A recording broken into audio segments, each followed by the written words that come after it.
about leadership in a Jesuit college. And so, because there are 7 days in a week, I am going to talk about 7 aspects of leadership in a Jesuit college. There could be many, many more, but given the time of 30 minutes, and given the fact that 7 is a good number, a sort of perfect number, I can talk about 7 qualities that you would require for leadership in a Jesuit college, and very specifically in a Jesuit college. And so what does the Jesuit college understand by leadership? If you look at this image, what you will notice is that there are bosses and there are leaders. What does the boss do? The boss will usually order. The boss will command. The boss will be authoritarian. The boss will expect from others. As opposed to this, a leader will lead, which means a leader will go before. The leader puts his or her shoulder to the wheel. The leader will not allow others to do what the leader has to do. The leader will not command, but the leader will motivate, and more importantly, the leader will inspire. This, I think, would be the basic distinction between a boss and a leader. Even though, my dear friends, this might seem like a presumptuous statement, I want to make it, namely that transformational leaders, and I believe every one of you who is listening to me is a transformational leader, and you already have something which others do not have, namely that you are Jesuit educated.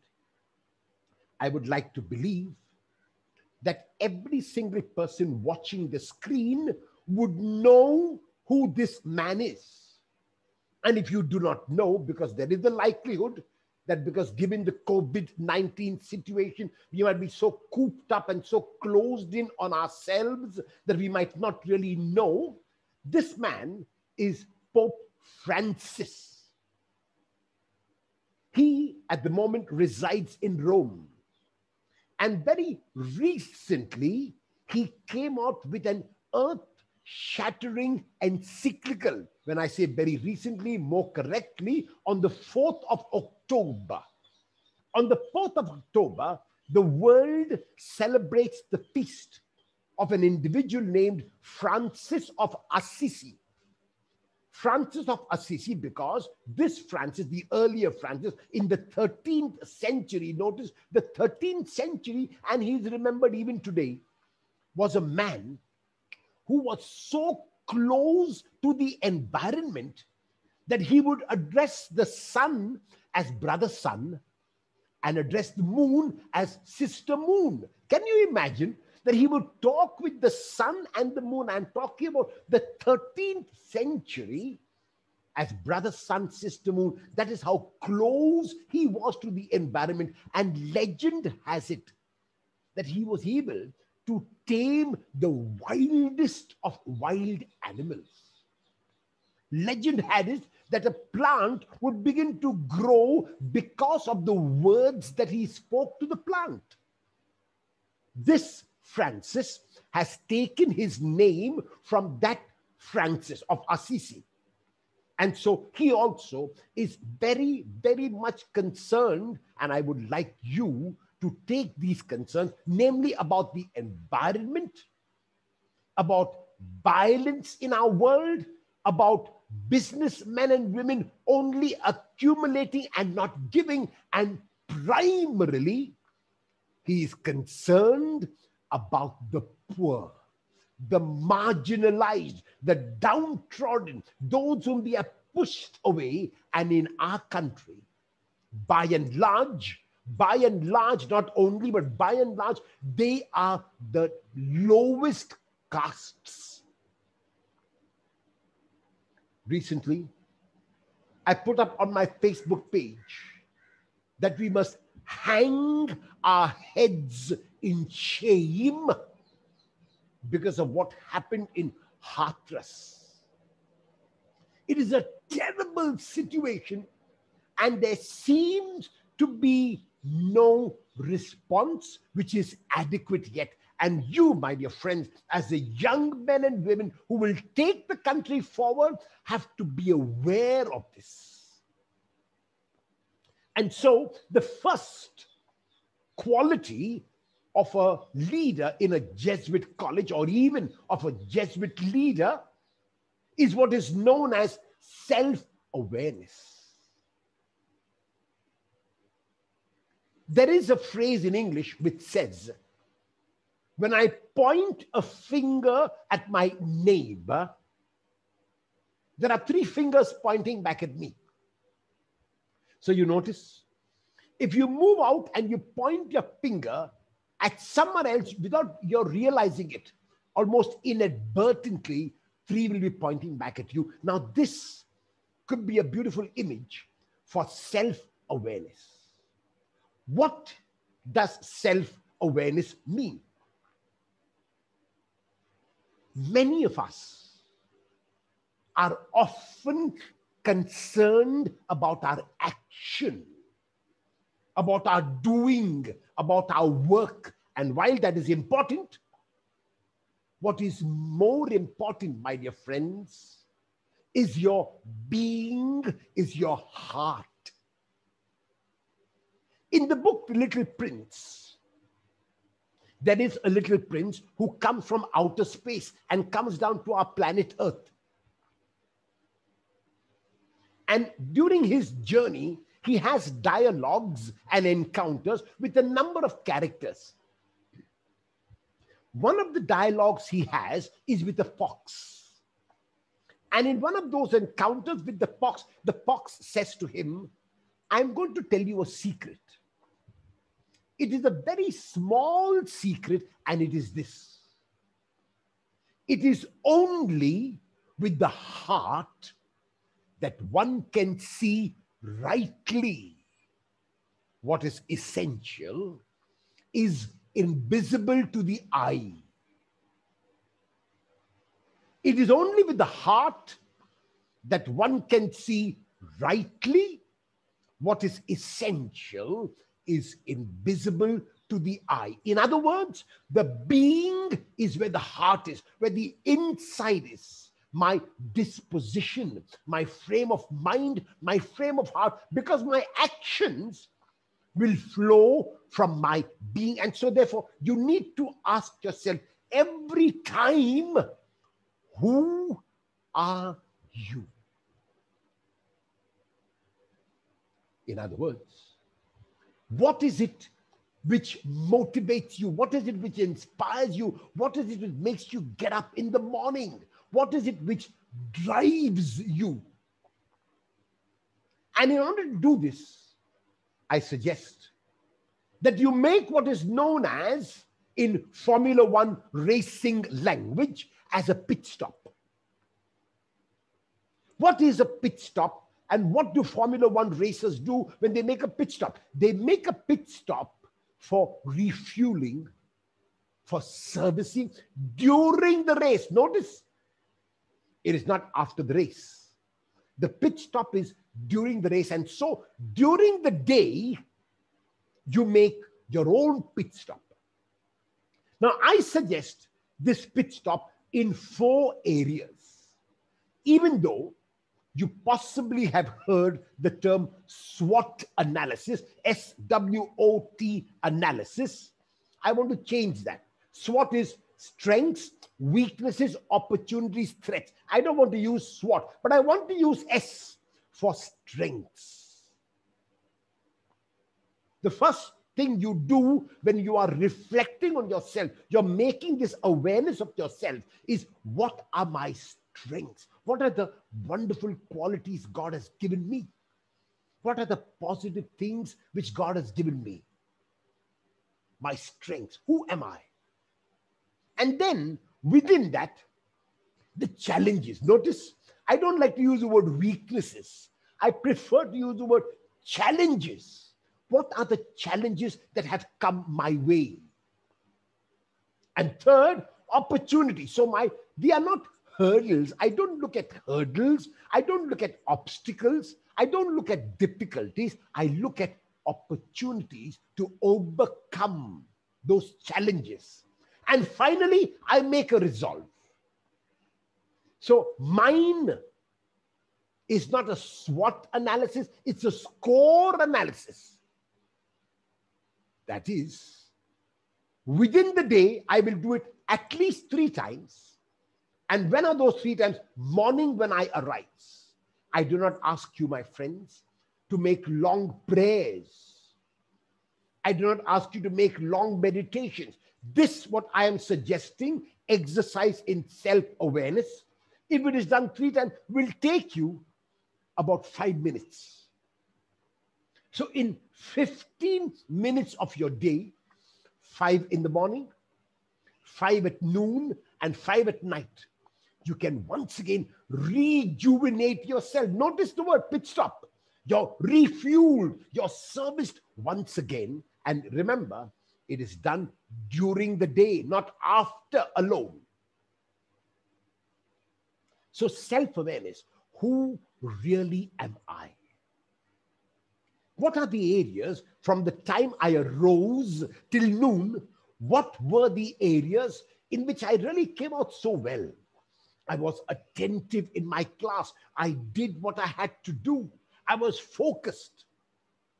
What were the challenges? There were times when I felt tired and my attention diverted. There were times when I felt despondent. There were times when I felt depressed. I was giving into negatives. I was looking more at my weaknesses rather than at my strengths. So you catch yourself.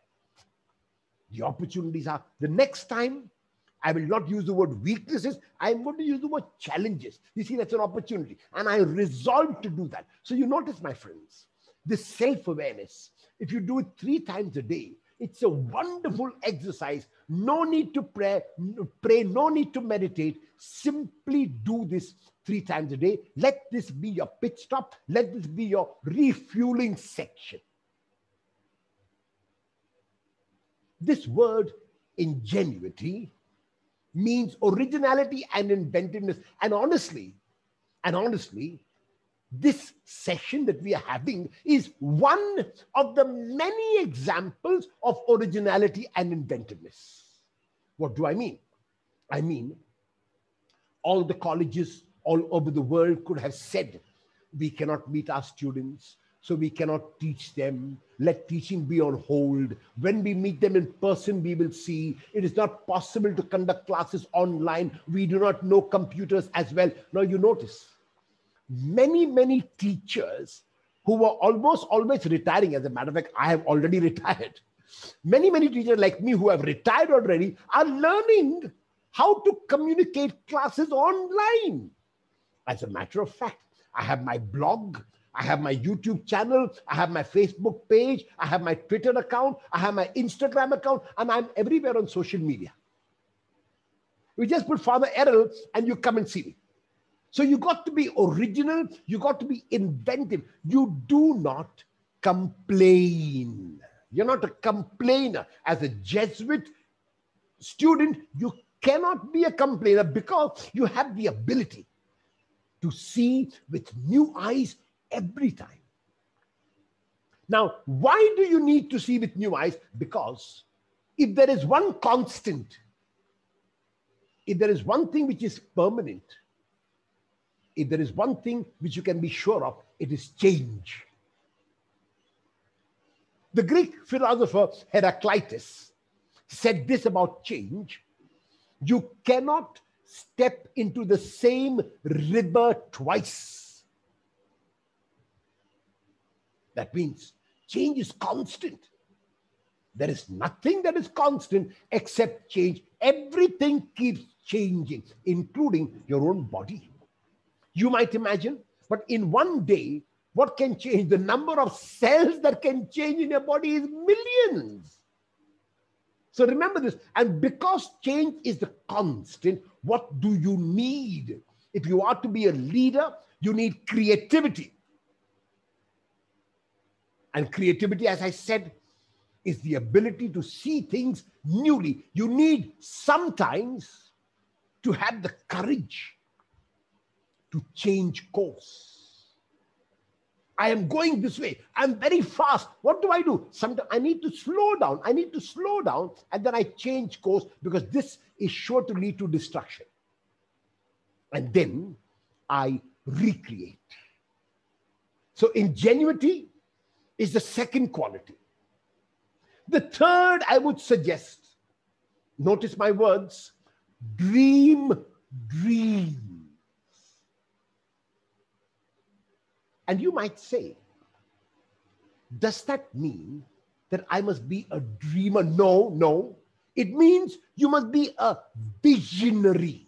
How do I say you must be a visionary? Because when you dream dreams, your feet are planted firmly. Where are they planted firmly? On the ground. So when you dream dreams, yes, but with your feet up in the air, then you're a dreamer. But if you dream dreams with your feet planted firmly on the ground, then you are a visionary. So this means that you are unafraid to dream. This means that you have got this high vision, but it also means that you are a realist. It also means that you are practical. Both these have to go together. If I only have a vision, but no practicality, it's very unlikely that I will be able to fulfill my dream. If I'm unafraid to dream and I'm only practical, it will not help at all. I'll become doing mundane, routine work. But you are not Jesuit students to do mundane, routine work. You are called to excellence. The fourth is this term congruence. And what does congruence mean? In a word, notice the picture that I've chosen. There is this congruence. My words match my action. The left matches the right. And so I need to ask you to ask yourself these questions for congruence. First, do you say what you do? In other words, are you a man or a woman of word and action? And do you do what you say? Is there in you a synchrony? Is there in you a harmony? Or is there a dichotomy? Is there a separation? Are you a divided person? Cannot be trusted at all. Says one thing, does another. Are you a person of your word?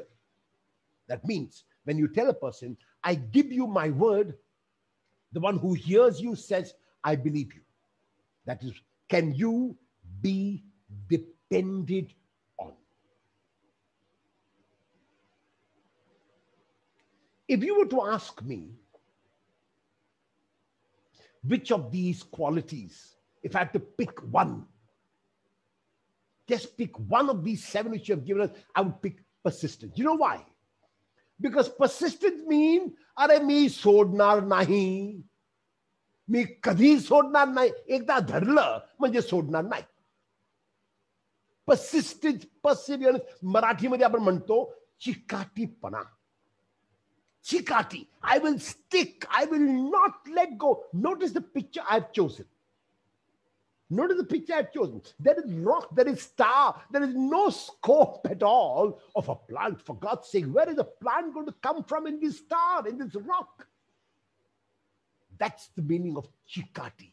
That's the meaning of persistence. That is the meaning of I refuse to give up. I will keep on keeping on. You never fail You only fail if you give up. So you never fail until you give up. And persistence means I will refuse to give up. I will continue to prod on. Hurdles will come, obstacles will come, difficulty will come, but I will see them as opportunities. And then, my dear students, I'm going to use a Latin phrase.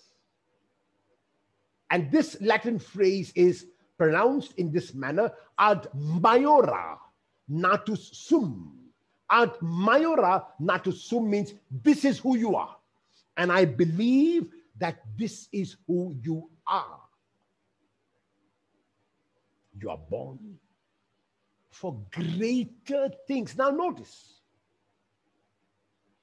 English professors and all of you who have studied English know that adjectives have 3 degrees: the positive, the comparative, and the superlative. So good, better, best, fast, faster, fastest, great, greater, greatest. And you might say to me, but I'm not born for greater things. I'm born for greatest thing. And I'd say, no, you're born for greater things. You know why? Because when you use the comparative degree, there is never complacency. There is never chalta hai. Unfortunately, in our country, a lot of it is chalta hai. Marathi mein apne manto konacha babacha kai. Kiska baap ka kya jata hai yaar? That is how we talk. But in ad maiora natus sum, you are born for greater things. You are never content with the status quo. You are never content with mediocrity. You are never complacent. The next statement which I'm going to bring, I want you to remember and keep in mind, namely, the good becomes better.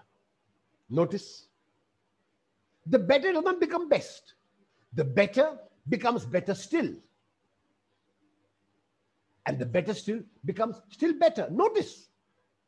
And what does the still better become? Becomes better still. Notice. And what does the better still become? It becomes still better. And what does still better become? Becomes better still. And it goes on. The danger of the good becoming better and the better becoming best, the danger is, I have reached the peak. I have reached the summit. I've reached the height, now nothing more. No, but if you understand this, the good becomes better, the better becomes better still, and the better still becomes still better. This is what it means when I say ad maiora natus sum. And finally, the last of the qualities, and deliberately I have brought it last, because actually it ought to have been brought first. This word love is used very loosely. I love tandoori chicken. I love to go for a walk. I love to exercise. I love you. You notice? We use love in the same way. I love tandoori chicken. That's food, for God's sake. You cannot love food. You like tandoori chicken. You like to go for a walk. You like to exercise. You love the person. Now, many of us mistakenly think love is blind. No, there is nothing as clear-sighted as love. Love requires clarity of perception. I need to be able to see. If I cannot see, how can I love? So clarity of perception, and then I can respond accurately. So love can be defined as clarity of perception and accuracy of response.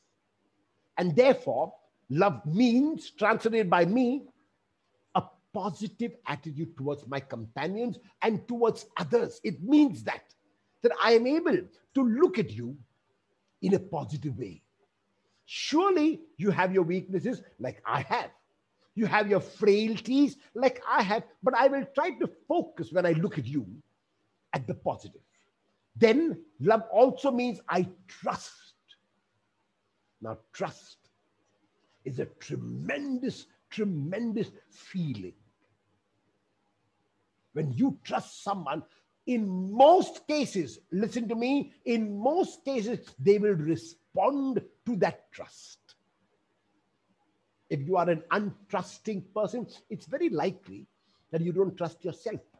And that's why you cannot trust others. But if you are a trusting person, then it's easy to trust others. And then mutual support, and finally, respect. So this is basically how I would translate love. However, if you ask me, can you define love in one word or in one phrase? And I would say, yes. My definition of love is this. In love, there is no I. Even as you look at the word, as it is written in the English language, there is an L and an O and a B and an E. But notice, there is no I. And so therefore, if you were to remove the I from the center, then there can only be love. And so in a summary form, the first quality I spoke about is self-awareness. And what would self-awareness mean? I focus on my being more than my doing. If my being is good, if my being is pure, if my being is truthful, my action which flow will automatically be truthful. Ingenuity, creativity. I have a variety of plans. Plan A, plan B, plan C. They only talk about plan A and plan B. No, I say you must have plans till plan Z, at least in your mind. That's what is called ingenuity. Like now, we are showing that ingenuity through this session and through the classes that we have. Be unafraid to dream dreams. Not foolish. Notice, dreaming dreams is not foolishness, but it is fearlessness. Be a person who can be counted on. Yes, this is who I am. When I say something, I mean it, and people know that. They can depend on me, and because I will never give up. मैं तो कभी छोड़ूंगा नहीं. एक बार मैंने पकड़ लिया तो मैं नहीं छोड़ूंगा, क्योंकि मैं तो अंत तक देखूंगा कि क्या हो रहा है. I am born not for small things. I am born for greater things. I'm not born for the greatest. I'm not born for the best. I'm born for better and greater. And in love, there is no I. So keep this in mind, my dear students, as we come to the end, because Father John mentioned to me that I must give this session for half an hour, and I'm coming close to the end of half an hour. Remember, ad maiora natus sum means you are born not simply for great or even the greatest things, but you are born for greater things. And just a word to you about our motto. The Society of Jesus, that is the Latin which you see on top, Societas Jesu, that is for the greater glory of God.